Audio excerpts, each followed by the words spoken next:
భారతదేశంలో ప్రపంచ దేశాల్లో ఉన్న నా ప్రియ సహోదరి సహోదరులకు క్రీస్తు నామంలో శుభాభివందనాలు. ఈ రోజు మీ ముందుకు ఒక ముఖ్యమైన విషయాన్ని చెప్పడానికి రావడం జరిగింది. పెరవలలో ఇటీవల చర్చ్ మూయించినటువంటి దుర్ఘటన మీ అందరికీ తెలుసు.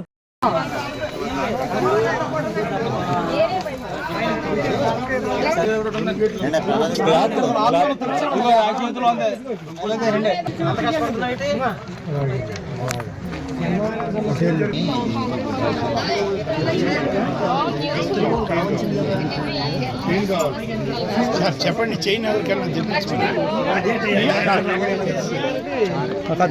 తదుపరి దాన్ని మరలా రీఓపెనింగ్ చేయడము, మరి మత సాంఘిక శక్తులు ఏవైతే ఉన్నాయో, మతోన్మాదంతో రెచ్చిపోతూ ఉన్నాయో, వారు ఈ రోజు మరి బాధపడుతూ భయపడుతూ ఒక విధమైనటువంటి వ్యతిరేకత ఇంకా హిందూ సమాజంలో తీసుకుని వచ్చి క్రైస్తవ్యం మీద రెచ్చగొట్టే ప్రయత్నం చేస్తున్నారు. అందులో ముఖ్యంగా మరి గవరయ్య అనే ఈ వ్యక్తి హిందూ రక్షా సమితి అట. మరి దీని నుంచి ఆయన కొంతమందిని పోగేసుకుని వెళ్లి కాషాయ కండువాలు కాషాయ జెండాలు పట్టుకుని వెళ్లి ఆ చర్చి మీద, పెరవల్లో ఆ చర్చి మీద, ఆ సేవకుల మీద, ఆ పరిచర్య మీద దాడి చేసి ఒత్తిడి తీసుకొచ్చారు. దేని మీద అంటే మన ఎంఆర్ఓ అక్కడ తహసీల్దార్ ఎవరైతే ఉన్నారో వారి మీద ఒత్తిడి తీసుకొని వచ్చి, ఆ తహసీల్దారు మిగతా వాళ్ళ మీద ఒత్తిడి తీసుకొని వచ్చి ఆ చర్చను మోయించడానికి మేము ప్రయత్నించామని, అది మరలా తిరిగి రీఓపెన్ జరిగిపోయిందని, ఆ జరిగినందుకు ఆ అధికారులు అక్కడ ఉన్నటువంటి మరి నాయకులు ప్రభుత్వాలు కొమ్మక్కైపోయాయని, క్రైస్తవులు ఓట్ల కోసం ఇదంతా చేశారని, మేము మరలా తిరిగి మేము హైకోర్టుకు వెళ్తామని, మీరు ఎవరు సంబరాలు చేసుకోవద్దు, తిరిగి చర్చి తీయబడ్డదని సంబరాలు చేసుకోవద్దు, మేము ఏం చేస్తామంటే మరలా మేము హైకోర్టుకు వెళ్ళి ఆ చర్చను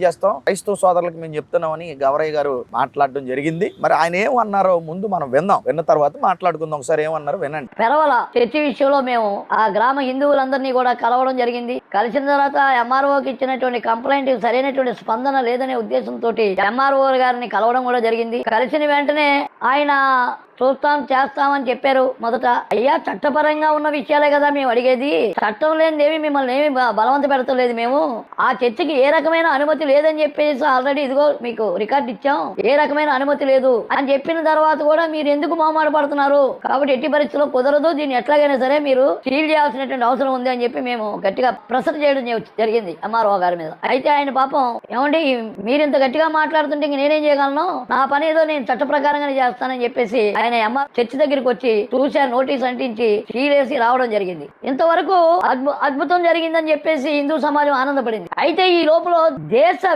వ్యతిరేక శక్తులు ఏవైతే ఉన్నాయో వీళ్ళందరూ ఏకమయ్యి ఇవాళ ఎంఆర్ఓ మీద ప్రెషర్ చేయడం జరిగింది. ప్రెషర్ చేస్తే పాపం ఆయన ఏం చేయగలుగుతారు, వారి డ్యూటీ ప్రకారంగా ఆయన చేశారు. కానీ ఆంధ్ర రాష్ట్రంలో ఉన్నటువంటి ఏదైతే ప్రభుత్వం, కూటమి ప్రభుత్వం ఏదైతే ఉందో, కూటమి ప్రభుత్వం ఓట్ బ్యాంక్ రాజకీయం చేసి రాబోయే రోజుల్లో పంచాయతీ ఎలక్షన్లు ఉన్నాయి కాబట్టి ఓట్లు పోతాయేమో అనే ఉద్దేశంతో 90% హిందువులకి నష్టం జరుగుతాయనే ఆలోచన కూడా లేకుండా కేవలము క్రైస్తవ ఓట్ల కోసమే మేము ఉన్నామన్న ఉద్దేశంతో ఆ చర్చిని డిఎస్పీ అధికారులు ప్రమేయంతో దాన్ని రీఓపెనింగ్ చేయడం జరిగింది నిన్న. దీన్ని బట్టి ఈ ప్రభుత్వంలో చట్టాలు ఇంప్లిమెంట్ చేసేటటువంటి స్థితి ఉందా?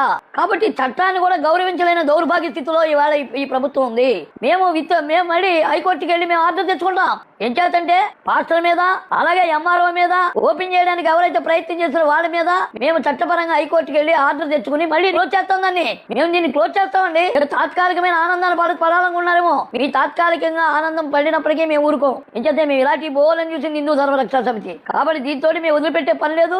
ఈ వాస్తవాన్ని మీరు కూడా, క్రైస్తవ సోదరులు కూడా గమనించాలి, అలాగే డిపార్ట్మెంట్లు కూడా గమనించాలి. వీటికి పావులుగా మారినటువంటి రాజకీయవేత్తలు కూడా అవగాహన చేసుకోవాలని చెప్పి మీ అందరికీ నేను మనవి చేస్తున్నాను.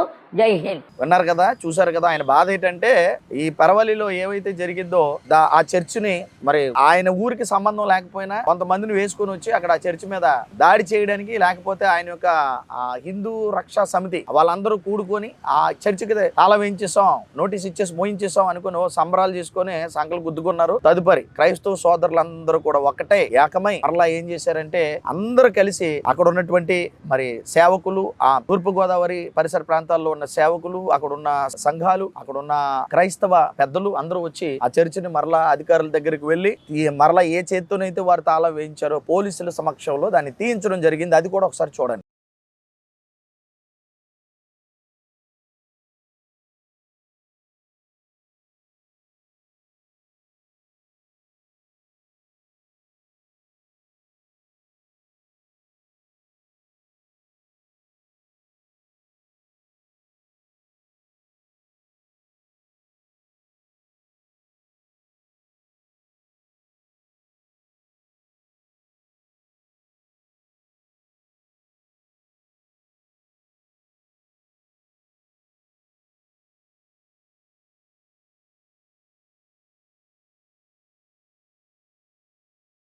చూసారు కదా, ముందు మూయించడం మీరు చూశారు, తీయించడం కూడా చూశారు. మూయించినప్పుడు గౌరయ్య గారు హిందూ రక్షా సమితి వారు చాలా మరి సంకలు గుద్దుకున్నారు. తర్వాత తీయించిన తర్వాత ఈ గౌరయ్య గారికి బాధ వచ్చింది.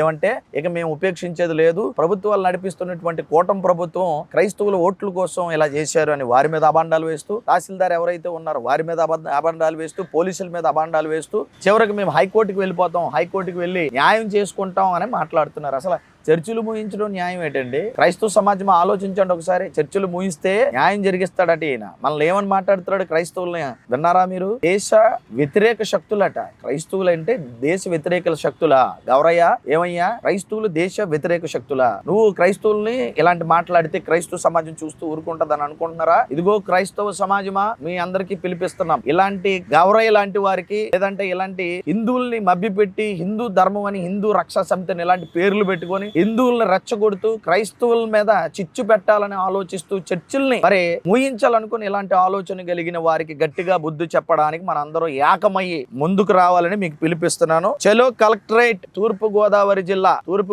జిల్లాలో చలో కలెక్టరేట్ కార్యాలయం మరి 1వ తారీఖు 9/2026 అంటే 1వ తారీఖున, అంటే వచ్చే మంగళవారం సెప్టెంబర్ 1వ తారీఖున మనం అందరూ కూడా తూర్పు గోదావరి జిల్లా రాజమండ్రిలో కలెక్టరేట్ దగ్గర మనం కలుసుకుంటున్నాం. మీ అందరికీ పిలిపిస్తున్నాను. ఈ గౌరయ్య లాంటి వారు మరి ఎగురుతా ఉన్నారు. మరి వీళ్ళందరికీ కూడా ఖచ్చితంగా న్యాయబద్ధంగా, చట్టబద్ధంగా మన యొక్క గోడిని కలెక్టరేట్ లో వినిపిద్దాం. మీ అందరికీ నేను పిలిపిస్తున్నాను. ఇందు మూలంగా జాన్సన్ అనే నేను, జేమ్స్ కుంపట్ల అనే మరి సోదరులు, అలాగే ఈశ్వర్ డానియల్ అనే సోదరులు, మా ముగ్గురు కలిసి మీకు పిలిపిస్తున్నాం. మీ అందరూ కూడా అక్కడ చేరుకోవాలని, తూర్పు గోదావరి జిల్లాలో ఉన్నటువంటి ఎంతమంది క్రైస్తవులు ఉన్నారో, సేవకులు ఉన్నారో వారందరూ కూడా కలెక్టరేట్ దగ్గర 11 గంటలకి తెల్లవారి, మరలా చెప్తున్నాను, రాజమండ్రి కలెక్టరేట్ దగ్గర 11 గంటలకి మంగళవారం 1వ తారీఖు సెప్టెంబర్ 2026 మనం ఉదయాన్ని కలుసుకుంటున్నాం 11 గంటలకి. అందరూ కూడా సిద్ధపడండి. ఈ ఆదివారం చర్చల్లో ప్రకటించండి. తప్పకుండా అక్కడికి వెళ్దాం. మన మీద జరుగుతున్నటువంటి ఈ భయంకరమైనటువంటి చట్ట వ్యతిరేక దాడులు, రాజ్యాంగ వ్యతిరేక దాడులు చేస్తున్నటువంటి ఇలాంటి వారందరి మీద ఖచ్చితంగా మనం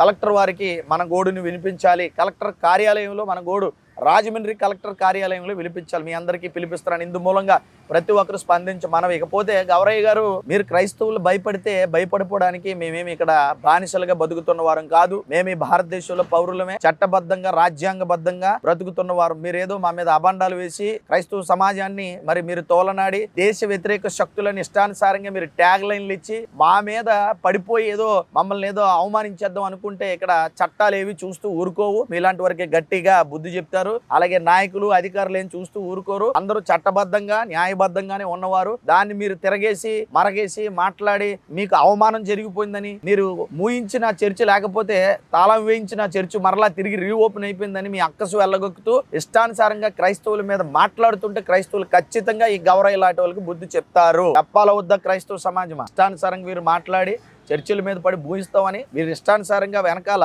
కొంతమంది వీళ్ళకి డబ్బులు ఇస్తుంటే, వాళ్ళని ప్రోత్సహిస్తుంటే, వారికి పెట్టుబడి పెడుతూ ఉంటుంటే రెచ్చిపోతూ చర్చల మీద పడితే మనం ఏం చేయాలి? రెచ్చిపోతున్న వీళ్ళందరినీ కూడా న్యాయబద్ధంగా, చట్టబద్ధంగా మనం వారికి ఎదుర్కోమా? వారికి బుద్ధి చెప్పమా? మనందరూ ఐక్యమవమా? మనందరూ ఒక్కటవమా? ఆలోచించండి క్రైస్తవ సమాజమా. ఇక్కడ హిందూ రక్షా సమితి కాదు, ఇక్కడి నుంచి క్రైస్తవ్యం యొక్క రక్షణ కోసం మనందరూ ఒక సమితిగా ఏర్పడి మనందరూ ఒక్కటే ముందుకు వెళ్ళాలని, ఇందు మూలంగా ఇలాంటి వారికి బుద్ధి చెప్పడానికి, రెచ్చిపోతున్న ప్రతి వాడికి కూడా చట్టబద్ధంగా బుద్ధి చెప్పడానికి మీకు పిలిపిస్తున్నాను. మరొకసారి రాజమండ్రి కలెక్టరేట్ 1వ తారీఖు మంగళవారం 9వ నెల 2026 మనం కలుసుకుంటాం 11 గంటలకి. అందరూ తూర్పు గోదావరిలో ఉన్న అన్ని చర్చిలు మరొకసారి రావాలని ప్రేమపూర్వకంగా మీ అందరికీ ఆహ్వానం. రండి, కథం తొక్కుదాం, కలిసి వెళ్దాం. ఇలాంటి గౌరయ్య లాంటి వాళ్ళకి ఇలాగా క్రైస్తవ్యాన్ని వ్యతిరేకిస్తూ అవమానిస్తూ సంఘాల మీద పడడానికి మరి సిద్ధపడుతున్న ప్రతి ఒక్కరికి కూడా మరి బుద్ధి చెప్పే కార్యక్రమంలో మనం అందరూ పాలు పంపులు పొందుదాం, ముందుకు వెళ్దాం. దేవుడు మీ అందరినీ దీవించుగాక. మనం కలెక్టరేట్లో కలుసుకుందాం, రాజమండ్రిలో కలుసుకుందాం, మంగళవారం కలుసుకుందాం, 1వ తారీఖున కలుసుకుందాం. దేవుడు మీ అందరినీ దీవించును గాక. Thank you all. God bless you.